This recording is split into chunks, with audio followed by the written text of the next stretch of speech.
Okay, so thank you for having me today and welcome to my talk. Now, I know you are all very technical people and it's a very skilled job that you're working in. So today, as Dave said, it's a bit of a step away from your technical side of things and more into the psychology and interpersonal side of work. And that's the sort of the field that I fit in. But I wanted to start off with this. This is the Carnegie Institute of Technology. And it's one of the reasons I do what I do. So 85% of your financial success is due to your personality and the ability to communicate, negotiate, and lead. Only 15% of success is down to technical knowledge. So what does this mean? Well, this means in any field of business that has an expertise, you've all been to the same universities, you've all been to do the same courses, you're all doing the same work and keeping up to date with what's happening in your industry. So to a point, there's a level playing field with where you are there.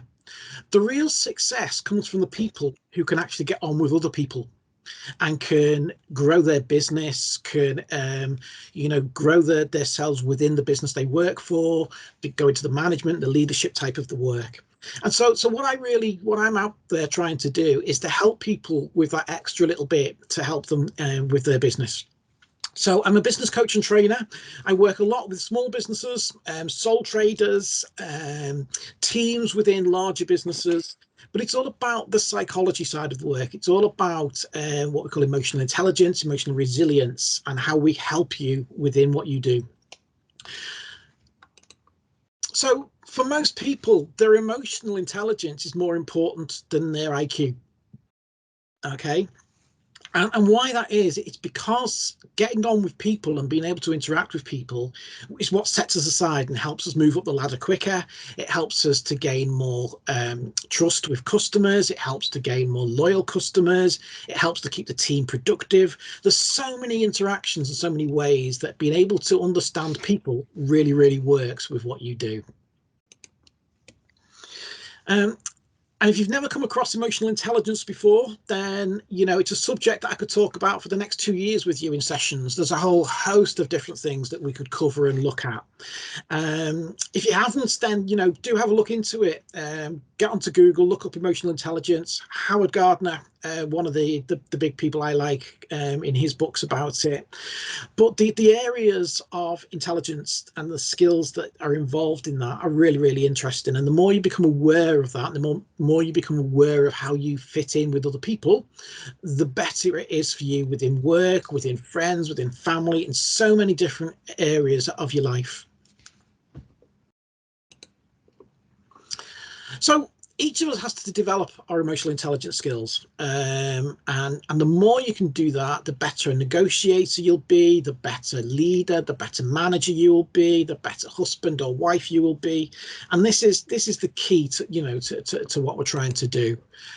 So the aim of what I'd hope you'll come away with from today is the start of looking at how you can connect with other people of different personality types, how it will help you to build networks and relationships, how it can help you to build a positive team culture, how you can become a role model and inspire others, how to help you turn contacts into trusted, valued customers, and learn how to nurture relationships and build trust with people.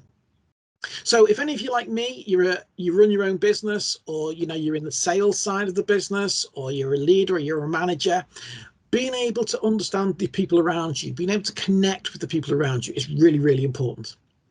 And it's also exactly the same with your personal life. So with friends, with family, with all your contacts, I'm sure if you think for a minute, you'll figure out somebody or a couple of people who who you just don't quite get on with properly. You don't really connect with them, and you always sort of struggle to build that relationship with them. Well, it's probably down to be a very opposite personality type to you. Okay, and that's what we're sort of going to be talking about a bit today. So some of you might have come across personality types before. There are lots of different versions of this out there. So the DISC analysis from Marston is one of the big ones that goes around a lot of the big businesses and corporate businesses. And HR departments all over the world have been using Myers-Briggs type indicator for many years when they've been taking on staff and looking at the way they do that. But we can go back as far as the Greeks and fire, earth, water, you know, and we were all linked to a different part of the earth back then. But what do we do with them? What do they mean to us? Now, Myers-Briggs is a really interesting one because that's been used for years and years and years in organizations all over the world because people just think it's the go-to one to do. There's absolutely no science behind Myers-Briggs at all. Okay, it was a mother and daughter who got together because her mother didn't like her daughter's boyfriend and she wanted to make sure he was going to fit into the family. So she came up with an indicator type to see if he fitted in with the rest of them. And for some reason, it's been taken on by people all over the world as the go-to for personality types. And quite frankly, if your personality type doesn't fit in with what they're looking for in that, then quite often you won't even get an interview these days in some businesses, which is quite scary. It's quite scary. I use this mostly when we're doing sales work with people. Because we work with salespeople about what we call a sales funnel. And for every 100 people that you connect with into your sales funnel, we say you make 1 or 2 sales at the end. Now, if what I'm going to talk to you today is about 4 personality types. So what we sort of say with this, if there's 4 different personality types out there and you only ever be you, then you need 400 people in your funnel to get those 2 out, because 300 of them, 3/4 of them won't get you, won't understand you, and won't be able to connect with you. And that makes your job so much harder. So being able to identify and understand people's personality types, and most importantly, adapt your approach to them, it makes it easier for you to sell. It makes it easier for you to connect with members of your team. It makes it easier for you to build trust and build a bond. It makes it easier for you to build friendships and things like that. So here are the 4 personality types that I want to work with you today. So I keep it very simple. Okay, we can do loads of Myers-Briggs and disc analysis and spend hours and hours and hours of going through it all. But this is just a really simple, easy way for you to look and think about it. Okay, so we've got the amiable, dependable relator. We've got the analytic thinker type. We've got that expressive socializer person. And we've got our driven director type. Okay. So what I'm going to do now is I'm going to go through these 4 types for you, and I want you to have a think about each one as we go along. And I want you to think about which ones you think you are. Now, a lot of us have been in business a long time. A lot of us have got a very rounded and professional self by now. So you are going to recognize bits of all of these within yourself, I'm sure. But I want you to go with your gut instinct of which one fits you best. Okay, so have a think about that as we go through this. So I'm going to start with the thinker, the analytical one. So this person likes detail and accuracy. Okay, I've said they have a low focus.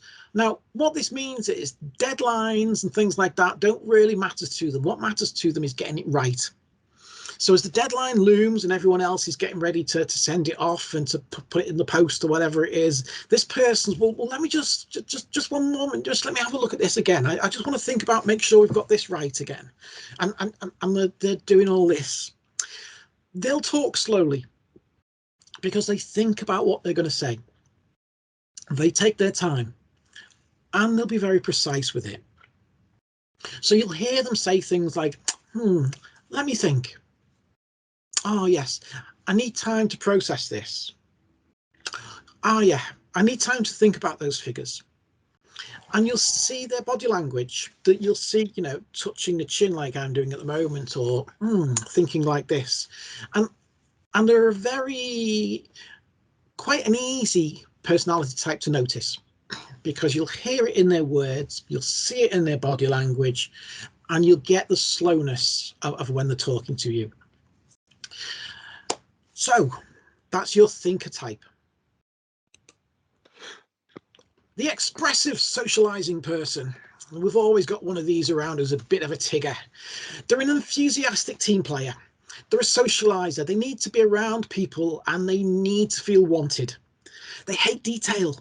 So for them, you know, getting all those nitty-gritty details and everything right doesn't really matter. It's just about getting on with it and having a bit of fun and us all being in it together. So when you're getting these people to work, we just give them the bigger picture. We don't need to give them the 20-page report, just the front page report will do them. And you'll hear them saying things like, come on, let's do this, or, oh, we should go out for drinks to celebrate, or don't worry, we'll make it work somehow tomorrow. And they're the ones that will, you know, these guys will put the Christmas party together. These guys will do the socializing within the team, and they'll be bounding and out and about there. And like Tigger, they're great to be around, but probably for some of the other personality types, only in small doses, because they can become quite overpowering and overbearing after a while.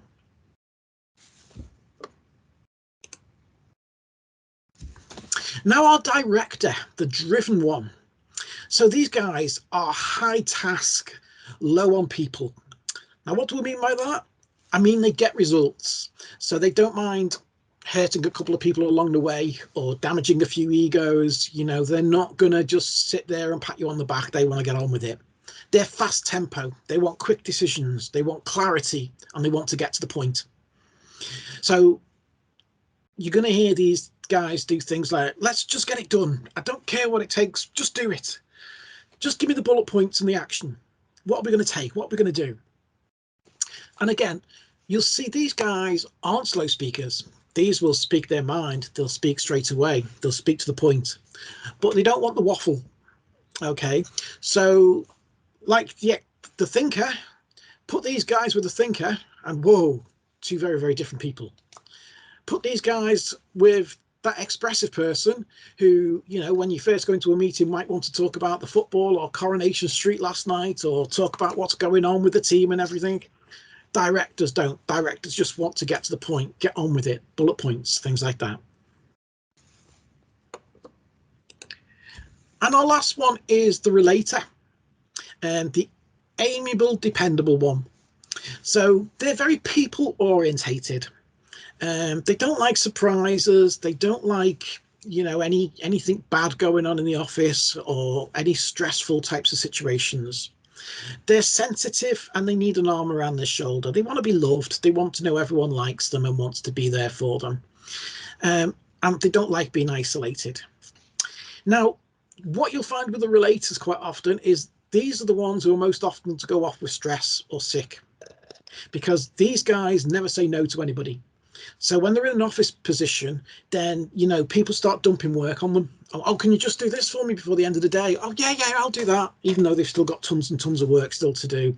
Oh, is there any chance you could take a lead on this for me this week? Oh, yeah, oh, yes, I'm sure I could do that.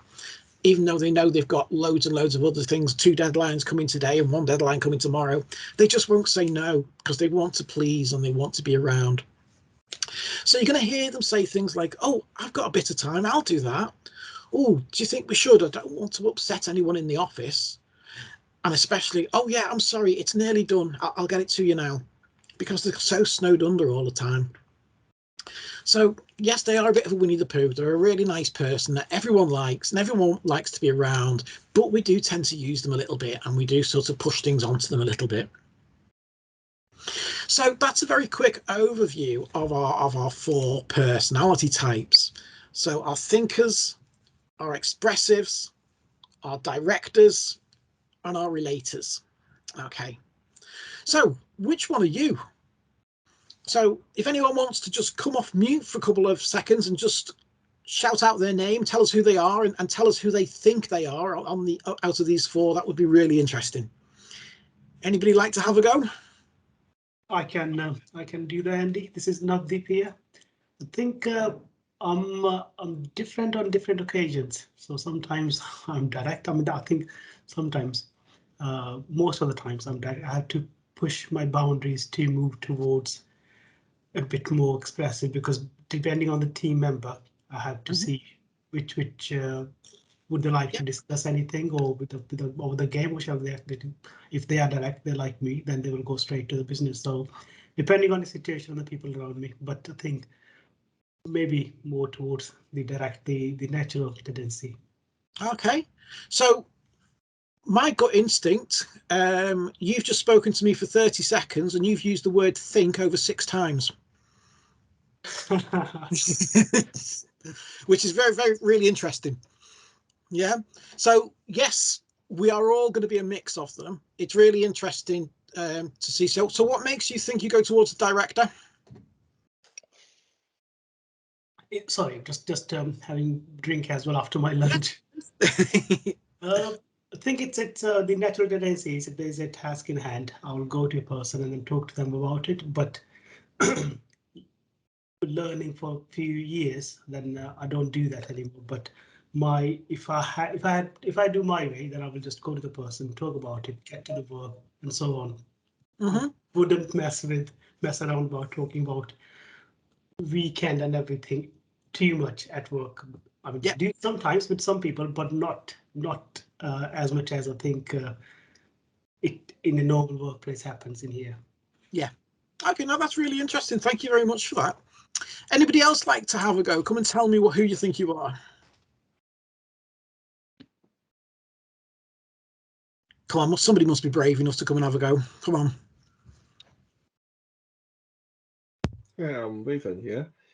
So hello. I think I mostly is a thinker. Mm-hmm. And what brings you to that? Because sometimes I just work in when I work in a project or so, I spend a lot of time looking at revising some small things, and sometimes I didn't really notice it's close to the deadline. Mm-hmm. That's great. Yep. That looks quite like the thinker. Yep. Yeah, I mean, from listening to you to what you say, I would definitely say you're a thinker type person. Again, you use the word think a couple of times within that. You're obviously thinking about what you're saying before you say it and things. So yeah, that for me fits really, really well with you. Yeah. Fantastic. Thank you very much. Have we got one more before we move on to an interesting bit? Andy, it's Dave. Hello, Dave. I do think I'm in a mix of all. So I do like to make sure people are engaged with what we're doing. Mm-hmm. But I also like to think about the work and I hate to admit, but the deadlines bit, that's in yeah. They're there, but sometimes you forget them. But also I like to think I'm a team player. But so I sort of. Yeah, I mean, probably former colleagues of mine that are on call might disagree, but I think in my current way of working, I think I'm a sort of mix of relator, thinker, and expressive. But so what do you tend to go back to when you're under stress or when you first think about things? What apart from whiskey? No, back to detail really. So back to the detail, making sure it's right for what we're talking about. That we're not. I'm in safety consultancy, so it's trying to make sure that whoever I'm doing the work for isn't exposed. Yeah. So making sure the details correct in there. And I mean, without knowing any of you really, just by going the type of industry you're in and the work that you do, I would. My £5 would be on the majority of you, or the biggest percentage of you would be thinkers. Just because of the work you do and the type of person that usually goes into that sort of work. But obviously, once you've got a role within a business and you start to, whether you have staff with you, running projects and things, that's where the others start to come in. That's where you start to build those other personality types and you start to use them. I mean, the perfect ideal for us all is to be 25% of all of them, is to have all of them in our locker. And that's what we're really looking for from a good manager, from a good leader. And so, yeah, that's fantastic. Okay, so what I want to do now is I just want you to start to think about what happens when these guys mix. Okay, so again, I'm going to ask a question and somebody please jump in and just give me your thoughts. So what do you think happens when we put a director and a thinker together? Worlds collide. Worlds collide. Who said that? Ian McLaughlin. Ian, come on, tell me more. Oh yeah, you see, because these are the director completely and utterly frustrated with the thinker, wants to go away, or even there and then take you through every individual step or every individual bit of data, whatever it is, and that director has got no time for that and just wants to stand there. Just tell me simply, give me the answer. That's it. And so the thinker just maybe goes into recall and the director just goes red Yeah. with frustration. So if you go to watch industrial tribunals, and especially bullying cases, I will say 75 to 80% of them are based on a director who's a thinker. Okay, because the thinker thinks they're being bullied into being pushed and forced and not given the time to do it, and it's really hard. So if you're a director and you come up with you come against the thinker, you have to have a meeting with a thinker. One of your customers is a thinker, one of your staff is a thinker. I want you to identify that, and I want you, once you've asked your question, in your head, at least count to 10 before you say anything else. Give these guys a little bit of time. Okay, let it sink in for them. If it's a customer, it's very unlikely you're going to make the sale that day. They're going to want to take stuff away and have a look at it. So at the end of your meeting, rather than being frustrated that you don't make a sale, make sure you've set the next meeting. So what you go away and have a think about it, then we can meet again next Thursday at 10 and you can tell me your thoughts and we can look at it from that point of view. So you've got to give them the time, because if you try and pressurize them, you're going to lose them. If you've got a thinker in your team, then they're really useful, because they'll go over the detail and make sure you've got it right. What you've got to do is manage them within the time scales that you've got. So if you've got a deadline, you need to make sure that they understand that there's a deadline and we haven't got all the time in the world, but you do appreciate their input because they've given you some really interesting stuff to happen. And if you're a thinker and you're coming up against a director, you've got to change your approach to them. So do your thinking in advance. Make sure you've thought about all the things that you think is likely to come up and how it needs to come up, and get it into bullet points and write it in a way that you can get your point across quite quickly to them. Give them the answers. Yeah, tell them the direction it's going to go and how it can go, and help them to live their way and to be thinking in their way. Okay, so who'd like to tell me what would happen when a thinker and an expressive gets together?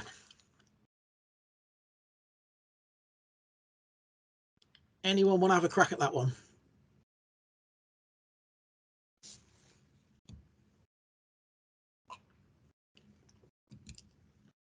No takers for that? Anybody want to have a quick jump in? Worlds apart in some ways. It's Ian again. Yeah, it's all right, Ian. That's good. Yeah, worlds apart. In. Yeah. So thinkers can bite. Thinkers can be quite. I don't want to say, because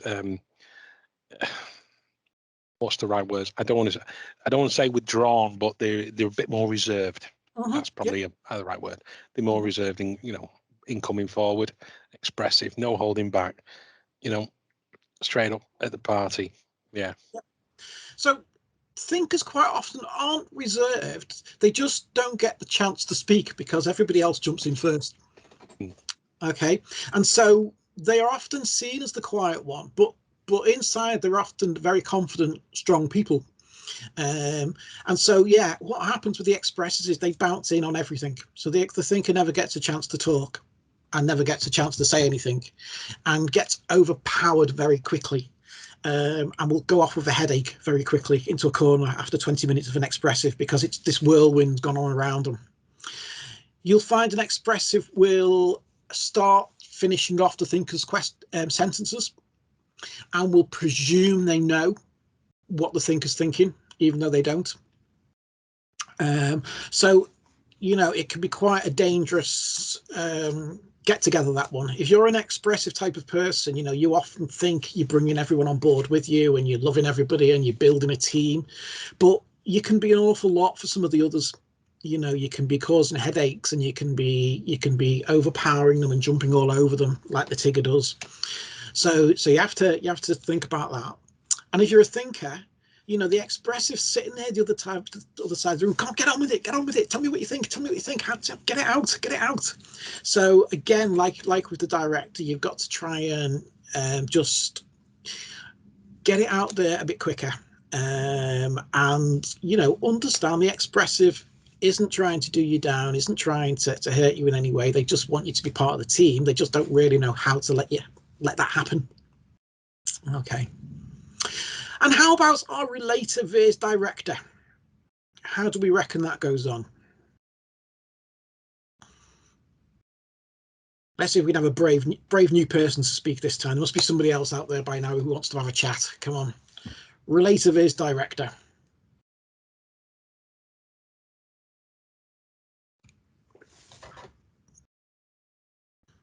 Hi there, it's Ciprian here. Hello. What do you think? I was thinking that it would be a short meeting. The director would say, "Can you do this, this?" And the relator would say, "Yes, yes, yes, yes." Yeah. all the bullet points ticked by the director. He's happy. Yeah. He's gonna leave the room. And then what happens a week later? The relator probably is gonna be overwhelmed with all the tasks or something like that. Absolutely. And it doesn't get done, or it doesn't get done in time. And then the director gets angry with the relator gets stressed, the relator goes off, the relator feels they were bullied, and we're back in tribunal again. Yeah, absolutely. You're spot on. If you're a director, it's very easy to start to use a relator and to just give them all the rubbish and to give them all the crap and everything and to dump everything on them in the office. And the relator will just take it and will just say, yeah, and get more and more stressed and don't know how to deal with it. And they'll become sidelined and things. And a relator just doesn't really want to tell anyone about it because they just want the harmony in the office and they just want things to be good. If you're in a sales position and you're a director with a relator, you'll think that the meeting's gone great. You'll think you've sold £1 million worth of stuff, and then a week later, nothing's happened, and you've got no sale, and you can't understand why. Because the relator just didn't want to say no to you in the meeting and couldn't say no to you in the meeting, and just kept it going, and you just kept blabbing on, and that's how it went. So, if you're a director, you've got to be able to identify these relators and help them out. Yeah, don't put too much pressure on them. Give them, make sure that you understand the workloads that they've got, what they're doing, how they're working, and make sure that you can, you can let them have the best situation to get the best out of them, really. That's what we're looking for. And our last one is our expressive Veers relator. So what do we think happens when an expressive and a relator comes together?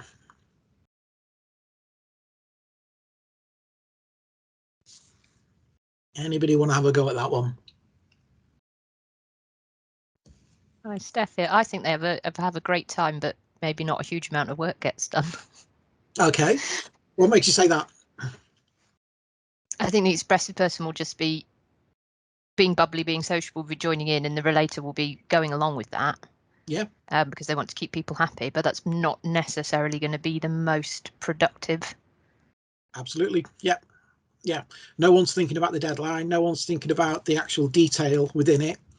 The relator will get tired and stressed quite quickly because the expressive, again, is quite overbearing for them, and they just they want to step back every now and again from it all. But yeah, I think you're dead right. It's a bit of a never-ending circle of fun and happiness without coming to an end or a means to an end. Yeah, exactly. So hopefully that's given you some thought and some insight into just 4 basic personality types that we can work with and what happens when they come together.